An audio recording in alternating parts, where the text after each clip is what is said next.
Hey everyone, welcome to A1 Recaps. In today's video, we are recapping Humane, a captivating horror thriller from 2024. Before we get started, please don't forget to leave a like and subscribe. Thank you for watching.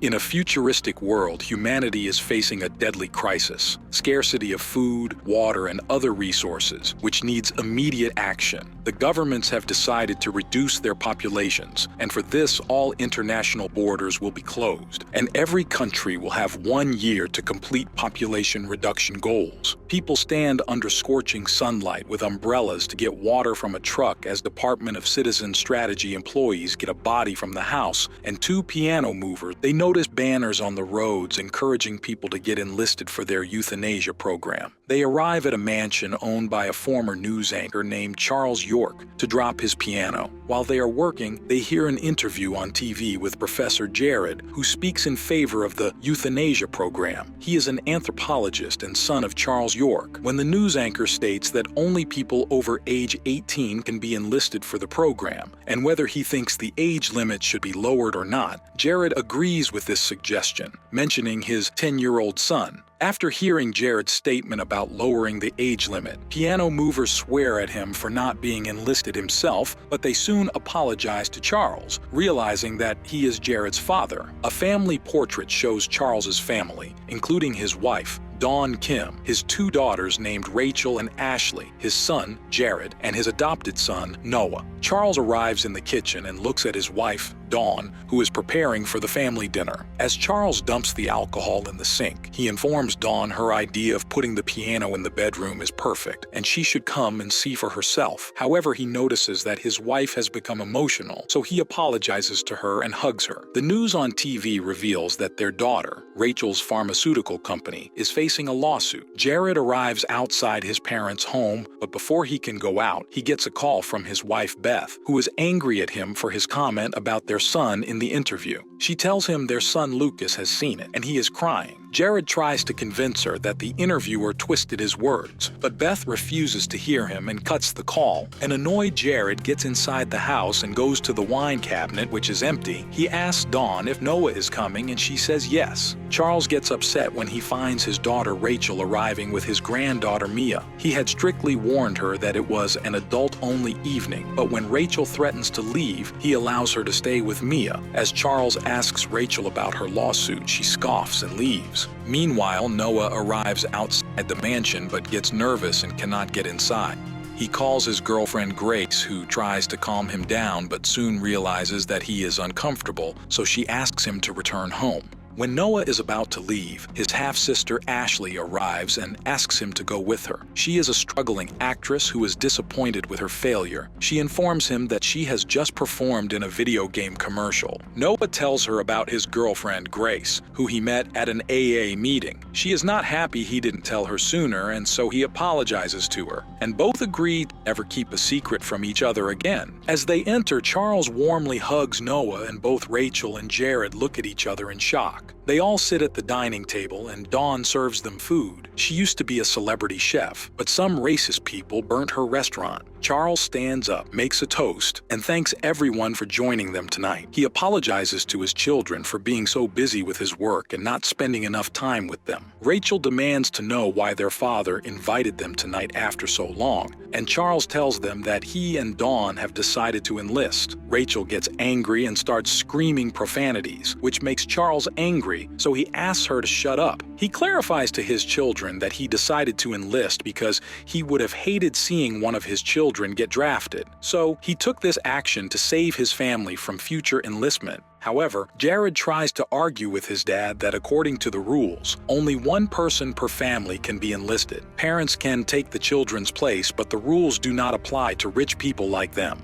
Charles refuses to quit, and the children wonder if their dad forced Dawn to make this decision with him. However, Dawn assures them that it is a mutual decision so they can set a good example for others. Ashley accuses her father of only doing this because he loves attention and wants to elevate his name and reputation. Noah gets upset and stands up. As Charles tries to stop him, Noah slams the dinner table and gets scolded by Dawn. She asks everyone to wait as she will call them when the desert is ready. Later, Noah tries tries to convince Charles by telling him that the government is faking the numbers and they have met that 20% quota. Noah adds that the government is providing money and enlistment to illegal immigrants so that the children can get citizenship. Ashley accidentally spills the beans about Noah's girlfriend Grace, and Charles looks disappointed that his son is dating an addict. Noah informs everyone that his girlfriend has been clean for 10 years and is a very good influence on him, and she shows everyone her picture. Noah and his girlfriend both work at the mall, and he plays the piano. Charles appreciates Noah and decides to look for Dawn, but he soon returns with a note that Dawn is gone since she couldn't do it. Before everyone can register what has happened, they hear a doorbell, and Charles informs them that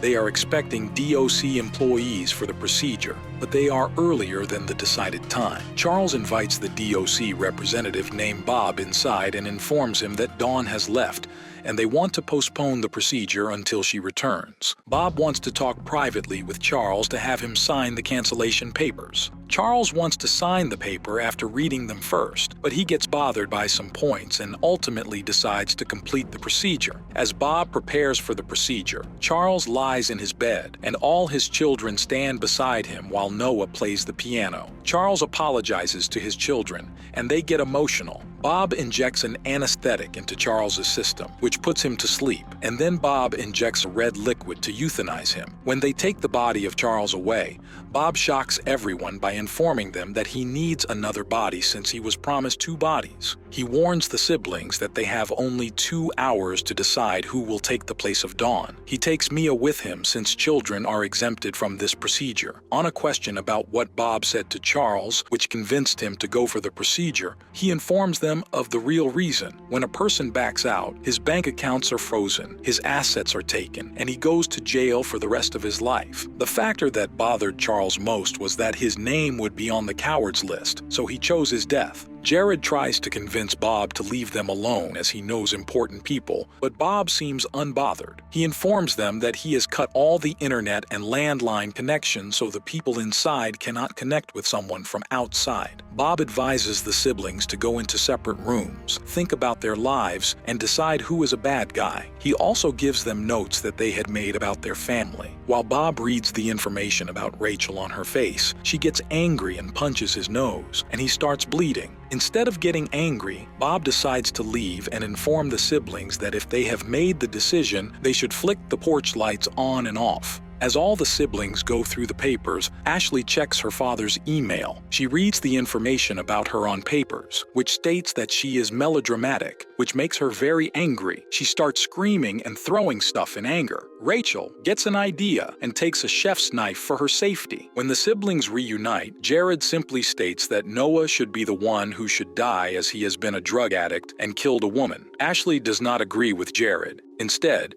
she advises that Jared must die since he's not a good person, and both siblings get into a fight. Noah informs them that he came here tonight to apologize, and now he's a changed person and wants to live. Meanwhile, Bob is trying to chat with little Mia, who shows him his attitude, and then he notices the lights being flickered on. The siblings ask Bob what he would do if they can't decide. He tells them that he will decide by drawing straws. Rachel asks what if they give him a body, and Bob allows them to proceed with this idea. When her siblings ask her about her plan, she takes out the knife and attacks Noah, who tries to defend himself but gets cut on his chest. Ashley tries to stop her siblings from hurting Noah, but they convince her that if they kill Noah, they will get more money from the inheritance and use it for her acting career. Ashley betrays Noah and slides the knife towards Rachel.